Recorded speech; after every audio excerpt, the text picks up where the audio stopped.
What's going on, everybody? Welcome to the next episode of Arena Goat Talk, bringing on the best of our game and letting them tell their story and give you guys some tips along the way. Make sure you guys like, subscribe, and all that good stuff. But on this next episode, we have one of the best to do it, all league, all Iron Man, built for tough man of the year, Mr. Gary Compton. What's going on? I'm doing well. Hey, how you doing, man? Thanks for having me on. I'm doing all right. I appreciate you coming on. I definitely wanted everybody to know your story. They always hear about the director of football operations, but they got to understand how you got to that point, and your history. That's what we're here for. Absolutely, man. Absolutely. So as we kind of go through it, born and raised Texas, Irving, right outside of Dallas. Played high school ball there, had a chance to go to, my school has changed a lot. It was East Texas State University when I was there. Then it became Texas A&M at Commerce. Now, one of the GOATs, Clint Dalzell, who's a head coach, that was a GOAT in our league, is now called East Texas A&M University. So got a chance to play Division II ball. It was in the Lone Star Conference. Was there for 4 years, racked up every receiving record there was, still hold the records after 35 years as we move on to the 35-year existence of it. And it's funny because you drive by the stadium, and Commerce is in a small town, and you drive by the stadium and they have outside the stadium like all the greats of all the records.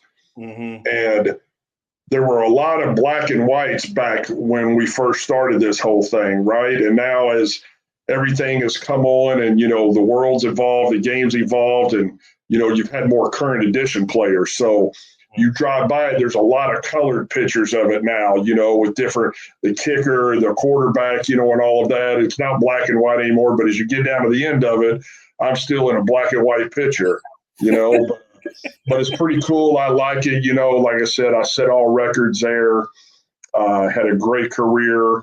Had an opportunity to go to the NFL back in 90, was coming out as an undrafted free agent with the 49ers, was there during training camp, got cut. As we all know, we bounced around everywhere as we're trying to get back to the NFL, played up in the World League of American Football, played in Montreal Machine way back in the day, was there for a little while, came back home, and then thought, as we all do, because we've been cut a few times, thinking we're not as good as we are. What are we going to do here? What's going to happen? Mm-hmm. Well, lo and behold, arena football had just really kind of got its start. They started the initial trial game back in 87, kind of did a whole circus where they traveled everybody, in 88, and it was still kind of new in 92.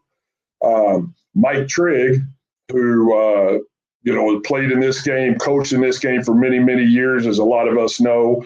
Mike Trigg was my college quarterback, and he was playing for the Detroit Drive with Coach Markham at the time. So he won a championship in Detroit in 89 and 90, became a offensive coordinator for the Dallas Texans with Drew Pearson in 91, and then became the head coach there in 92.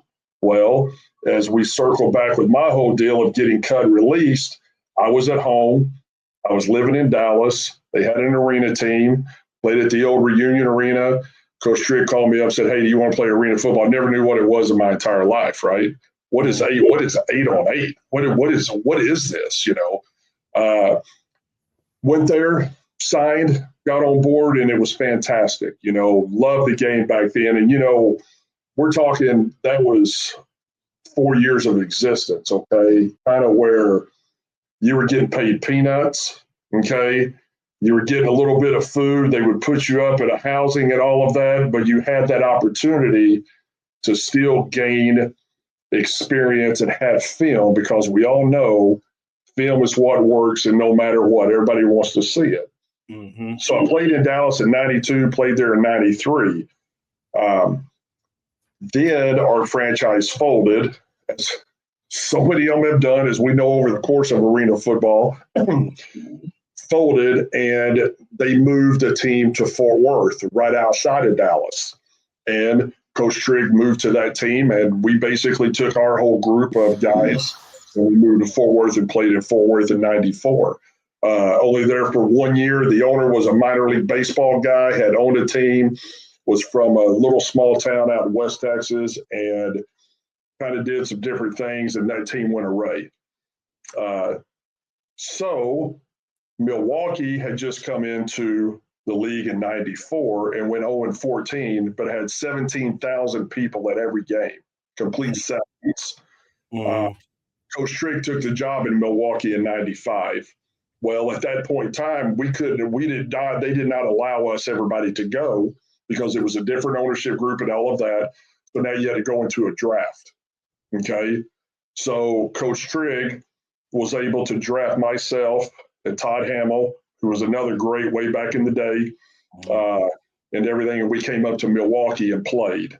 I played here in Milwaukee from '95 through 2001, pretty much where I made my name. As you see back behind me, it got a nice 5th anniversary painting back here. It got Kurt Warner in the picture and all of that. And, it's kind of who I became as an arena football player, playing both sides of the football, gaining notoriety. And, in my position, I played with the wide receiver linebacker. As I tell everybody, we had to go. We had Wags. You had Hunky Cooper. You had Corey Fleming. You had Greg Hopkins. You had myself. You had, so many different guys that played that game, played that position that were really, really good at it. So you had to be on your A game if you wanted any accolades whatsoever, because those dudes, people don't understand and you haven't seen, and you go back and watch, I'm talking the best of the best, with all of that. The game's a little bit different now. When we say two-way, people talk about what the world is that? You talk about Ironman football, that's what it was. Was able to play here through 2001. They were doing some renovations at the old Bradley Center here, and we could not play in that arena because they had to pick a time when they were going to do the renovations for the Bucks and everybody else. We had an arena across the street, the old Mecca, where the Milwaukee Bucks used to play, but we could not put the confines of our field inside that arena. So this franchise folded.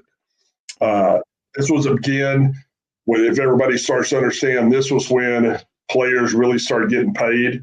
This is when the payrolls really started going sky high, and we got into free agency. A lot of that, there was a lawsuit, which I don't know how many people know about, where players sued the league and everything because they wanted labor rights and labor union, and, a union came in. And now we're really starting to get where we want to be. I was able to go to Indianapolis in '02. I played for the Firebirds. They had just moved from Albany, down to Indianapolis, playing at the Conseco Fieldhouse, playing with another GOAT, Eddie Brown, Raymond Filial, some of those guys, Kyle Moore Brown, Stingley, those guys. Was there in '02 and then spent the rest of '02 in Grand Rapids. I got traded over to Grand Rapids. Coach Trigg, again, was a head coach at Grand Rapids. So you kind of have this funneling system of somebody that I knew that really knew me that I continuously played for. But it was so important back at that point in time, we all began to sign 1-year contracts if you were not a quarterback. Okay, because why do we do it? Because you were able to get more and more money each and every year. In 2003, I signed with Tampa Bay Storm. Wasn't for sure what I was getting into at that point in time with Coach Markham. Nobody knows or hasn't ever heard of Tim Markham. The man is the GOAT of coaches in the Arena League. And the man is a mastermind of a lot of things. But when you go to his teams to play, you go there to play. You don't go there to get taught. He expects you to already know how to play. And you think about that whole group I had with Laura Samuels and Pat O'Hara and Niall Ryan and all those guys, Tracy Sanders and all those guys that we had that we won that championship with. Everybody knew what it took to play. Coach was a great manager, and he knew when the lights came on, you knew what to do. And then 2004, I was in Tampa, and Coach Trigg went to Philly, Bon Jovi. Bon Jovi came in, and he bought the rights to the Mustangs and moved it to Philadelphia. So in 2004, I went to Philly and played. Was up there, phenomenal place, first year in existence and everything, and we're talking about the heyday when we were on NBC, and you remember this, CJ, Yep. And everything on NBC on Sunday afternoons, and people turn it on, and there's a 30-minute pregame show, and there's 17,000 people in the stands, and everything. I mean, it was no better than where it was at, at that point. And that was obviously, a latter part of my career, probably more of your career when you first getting into it and going. And I retired in 05 at 37 years old. I played 13 years in this game. And started realizing when I would get up on Mondays and Tuesdays, I was doing a walkthrough while everybody else was still practicing, and starting to understand that, your body can't handle the game anymore, and then retired after the 2005 season as a player. Okay. And all that. But, the game was, as I always tell everybody, this game is who I am. This game made me. I show so much passion for this game. And even today and all of that is because I wouldn't be where I was at without the opportunity. And we all know this was an opportunity for some of us, like I said, to get back to the NFL, to get to other leagues, but we were able to make a good living at it. And we decided that, hey, you know what? We have something here. There's a niche here for it. Let me go ahead and carve out my career in this thing. And that's what I did. Was there a special, motivator for you as you're, getting older and developing and, playing football? Was there a special motivation for you? Well, I think the biggest motivation, EJ, was the young kids. Okay, because you remember those days where you go out party all night long and go right to the practice field, practice and not lose a beat, right? As you got older, you had to then begin to develop your craft even more, okay? Because now you become a step slower, right?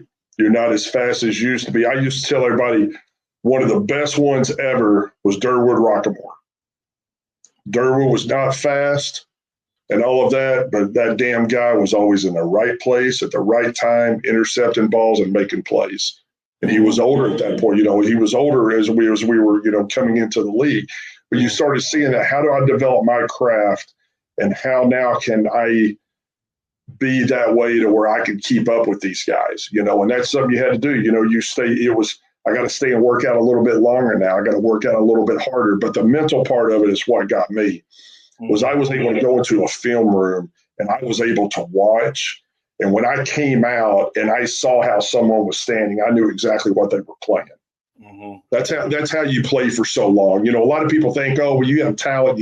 It's not all about talent. We've seen a lot of guys that are talented that are good, but they can't get it done. It's the smarts of the game. It's the things that you pick up that allow you to do the extra things. And I think that's what helped me. When did it start to make sense? They say like the Matrix. When did you start seeing like the Matrix? Okay, I'm figuring this thing out. I'm comfortable with Arena. I understand it now. Probably about 97. I'd had some good years. And really started to kind of see things and got into a rhythm. I played with Todd Hamill was my quarterback from 92 through 2000. So you talk about being the quarterback that long. We had really, really good rhythm. I mean, he could throw a ball without me even turning. I knew exactly where it was going to be. But really, that 97 season, I started to really understand the game and everything else. I got into 98, had a hell of a year.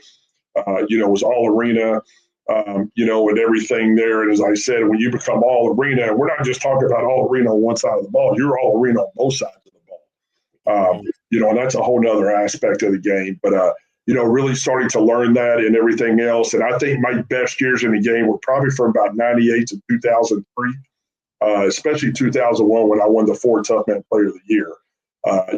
Those were that 5-year window to where I was, I thought I was the best of the best, and I could play with anybody at any point, any point in time. Mm-hmm. What does that look like, right? Once it starts to make sense to you, and you're like, man, this game is getting easy, and I'm loving this thing. Like, what does that look like? You as a player going through it, does the game slow down? Do you start to almost guess plays? What does that look like for it to all make sense to you? Yeah, I think it starts to slow down because, like I said, you begin to know exactly what the opponent is doing. Mm-hmm. Once you are able to find out, and a lot of that is through film study, lots of film study.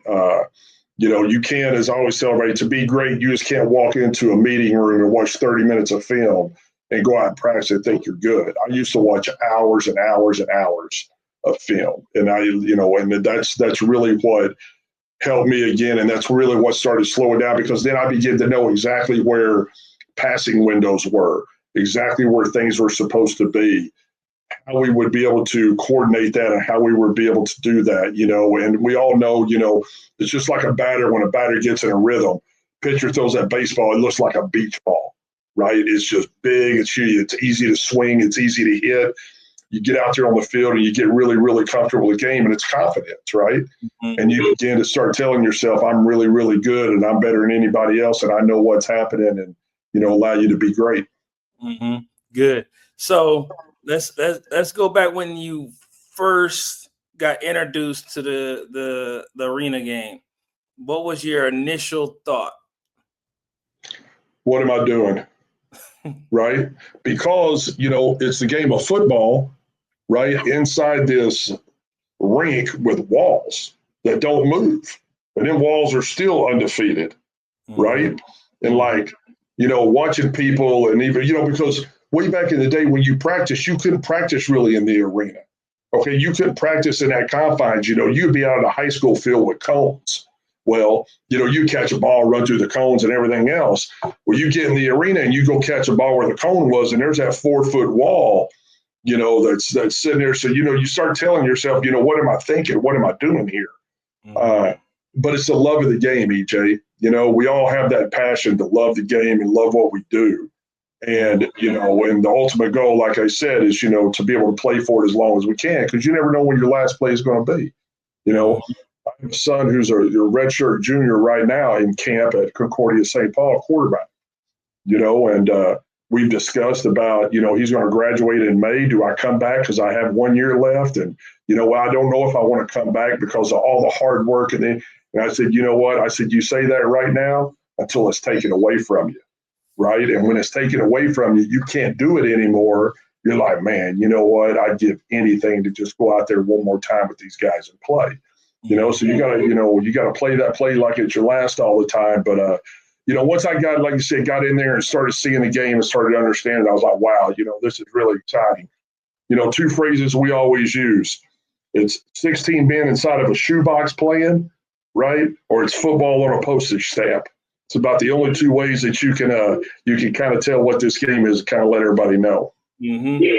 So were you always a receiver, like position wise? Where did you learn to play both sides? Was it experience? Like, did you start out as a receiver, and how did you develop the skills to play jack, linebacker, etc.? Yeah, so I was originally a DB in high school. I played free safety in high school and went to college as a free safety. And then some things happened on the offensive side, and we all know with college coaches, they're always moving guys, and I had to move on the offensive side of the football. So I had a defensive mentality all the time, but I had great hands.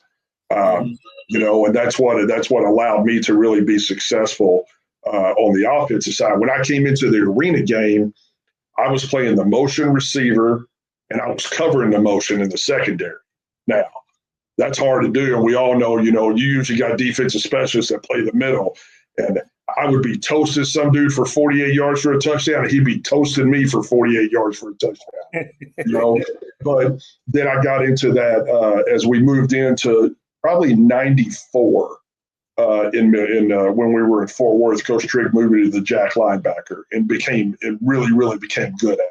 And a lot of that, that's a spot where you can't rush, you can't do anything, but you could be really, really sneaky in there. You could only do so many things, and like I said, those names that I threw out earlier, were some of the all-time best as well at that position, and that's what allowed me to kind of have that niche on the defensive side.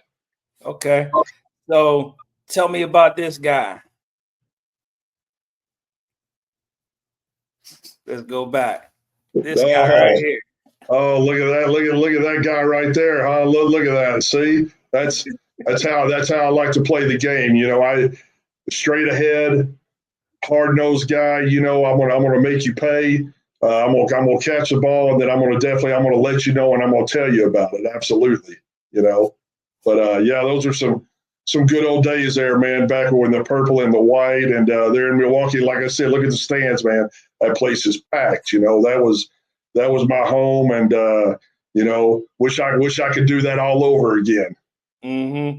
Like watching some of your old film. It's like, one, I see some of the mannerisms of how you walk. I'm like looking at you back then, and it just cracks me up. And you literally look like a linebacker, like you're lowering your shoulder, and it's like you wasn't a typical receiver. Yeah. Yeah. It was funny when a lot of people, when we talked about this way back in the day, on a lot of this, people, Coach Arbet used to have the best saying. He'd be like, you can always tell with Compton because he's going straight forward. He's going straight ahead. He's not trying to juke and jive nobody. It's straight north and south and all of that. So these are some, I haven't seen some of these in a long, long time, EJ. These are nice right here, man. That's what it's about. The guys, like I said, they see you, um, in your role and everything now, but they don't know that there's some history there. Like, that it's not just this Compton who's this older guy. You says, oh, he knows football. No, he was your age at one point in time, and he was killing it as a 20-year-old or whatever the case may be. Like, you know what I mean? This Compton is what y'all need to strive to be. You know what I mean? When you get older, like, don't just look at, oh, he's an older guy, whatever. Look here, he used to be you and killing. Absolutely. EJ, and it's funny that you say that too, because and this too, because you coached in Orlando and all that, and we sit and watch some of these guys and everything else, and we used to tell them, man, back when I played, and they're like, man, what do you mean back when you played? Like, I tell you what, if I could strap it on right now and play, I would show you exactly what I'm talking about, right? Mm-hmm. Exactly, but it's good that we have a lot of people that are still involved in this game, and like I said, yourself there, in Orlando, Coach Walker, Coach Arbet, some of those guys, Coach Bowick, who was down there in Albany and everything. So it's just good to know a lot of the past, present, leading and helping up into the future. Definitely. So you've been a part of the game in the past, and you're seeing through your current role some of the players and the game flow now. So I guess kind of speak to the similarities and differences of the game in the past to the game now, whether it's players or gameplay or whatever the case may be. Yeah, the game hasn't changed much. Okay, everybody always, we have the NAL, we have the IFL, we have the AAL, we have the AF1. And everybody's like, there's differences here. Okay, arena football is football with the nets and everything else. There is no other arena football. That's what arena football is. Okay, there's other indoor football and everything else, but arena football is what it is. And and that game part of it hasn't changed much. Now, the players have changed a little bit because now everybody's specialized, right? They quit with the Iron Man rule, give or take on it. Some people liked it, some people didn't.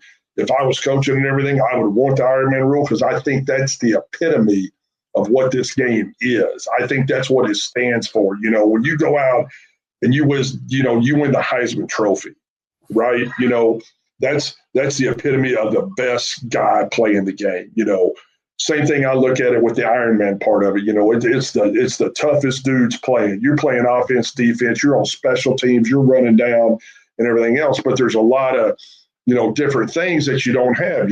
Referees to be able to check the substitutions and things. And I get all that. So you kind of it's kind of become more of a specialized game now. Free substitution on one side of the ball or the other, but you still have the same number of players.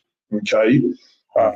With that rule wise, some of the rules have changed a little bit. You have, the newest rule, the deuce on the kickoff and things I think is good because it plays a little bit of a factor. there was able to where you could go for 3 and 4 points, year before last. That kind of went away. Could come back in because, just thinking of different scenarios. But at the end of the day, the ball's being kicked, it's hitting the net, and we're playing football. And I think that's really, really what separates this thing. Mm-hmm. Okay. So I guess kind of, as you know, I always talk about advice you would give guys who are looking to play. They're at a crossroads, whatever. Is there anything, I guess, what's your advice to guys who are looking to play, maybe even thinking about arena, etc.? Just like, okay, what is this game? And I want to go to the NFL, whatever. If they're at that crossroads, what do you say to guys like that? If you still have a belief you can do it, okay, do it as long as you can do it. Don't ever ask yourself what if. Because if you ask yourself what if, it's going to kill you forever. Okay? There's all about where you want to go play. There's so many different leagues that guys can play in to get an opportunity. Okay? We've seen some guys with the Massachusetts Pirates of the Indoor Football League just went to the CFL, right? We've seen guys from the AF1 this past year from Albany just go to the UFL. Okay? If you really have the passion to play the game and want to get where you want to be, then do it. Don't leave any stone unturned. Okay? Because like I said, you never want to tell yourself what if. And again, playing the game, this is a very fast-paced football. Okay? Quarterbacks, receivers, DBs especially. You can showcase your talents 110% in this game and really, really get noticed. And just make sure whatever you do it to the fullest. Like I said, when it's time for you to walk away from the game and you hang those cleats up for the last time, you want to be able to look at yourself and say, you know what, I did everything possible that I needed to do or I wanted to do to make my career the way that it was. Mm-hmm. Good. Yeah, definitely. Just, the guys, they don't understand until, like you mentioned before, until they can't play no more. Then it's, I should have, would have, could have. Right. Absolutely. And there's so many people that walk away, okay, that still have the talent to do it, but didn't have the mindset, right? Mm-hmm. There's so many people that walk away that had the mindset that didn't have the talent, and it's hard to put those two and two together to be able to do that. And especially nowadays, with a lot of kids, I mean, kids want instant gratification. And, as I was on a podcast last night, we were talking about the transfer portal and everything. It just blows my mind, with what kids can just do if I don't like what's happening. And just thinking about 25 years ago, if I'd have done that, if I'd have walked down the field and told my coach, I don't feel like doing that, we didn't got grabbed by the damn face mask, probably spit on everything else at that point in time, and had a foot up your butt and told you better get your ass out there or, you won't be playing anymore, but it's a different game now. A lot of things are different and all that, but, just do everything that you could do and don't ever ask yourself why. Definitely. So one last question is, when you finally got the championship, won the championship, what was going on, what was going through your head, and how did that feel, I guess, reflecting back on your career and then, finally holding up the trophy?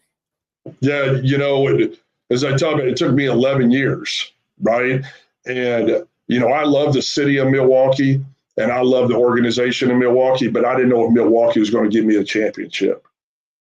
Almost kind of looking at the modern day Giannis right now, right? Giannis is trying to make a decision. Am I ever going to get another championship in Milwaukee, or is it time for me to leave? Then that's what I was thinking, and free agency allowed me to do that, and I knew when I went to Tampa, we had an opportunity. That's one of the reasons why I went there, because everybody you can be as a lot of people say, you can be this greatest player in the world, but if you don't win a championship, that's what we're all judged on, right? And it don't matter if it's one championship, two, or whatever. If you never get a championship, people are going to say, oh, he was great and everything, but was never on a championship team or never was a champion, right? So I knew that point in time, at Tampa, I had, we had that opportunity. And, when we played Arizona there and they came down and, we put a whooping on them pretty good. And it was nice. I have a picture. I just got a chance to redo my office in here, and I'd had stuff like in my basement for 15 years that I haven't even gotten out and looked at. And I've got a picture downstairs of me actually holding the trophy up with both hands. And it's almost like, that's the pinnacle of why you do it, right? A lot of people will win a championship as they get older, okay, and they'll say, hey, I've done enough, right? That almost like that refueled me for another 2 years, won a championship, hey, I still got what it takes to play. Let me see if I can get, get another one. But yeah, it's probably, as too, it's probably one of the greatest achievements in sports, to do that as a team. Absolutely. Definitely. So appreciate you coming on and sharing your story. And again, I want people to understand that there's more to you than just your current role. And like I said, it's funny, the guys think that they're never going to get older. You know what I mean? And then I want them to be able to see, I showed a little something of your clips from back in the day, but there's more in the world of YouTube. They can go and see some cool games. Yeah, absolutely. Really talk to you about and actually understand you a little bit more when you tell them, hey, maybe you should be doing this, or think of doing this when you're running your route or whatever the case may be. Like you actually been doing it. You did it, and so here's footage. This is visual evidence that I know what I'm talking about. Absolutely, my friend. Absolutely, man. So, but yeah, appreciate you coming on. Just hang out a little bit. We're going to sign off, but just hang out for a little bit, and we'll chop a little bit, chop it up a little bit off camera, and then again, appreciate you coming on, and definitely we'll be in touch. I appreciate it, EG. Thank you very much. Anything you ever need or whatever, you let me know, bud. Definitely appreciate you, and have a good day. We'll be talking soon. All right.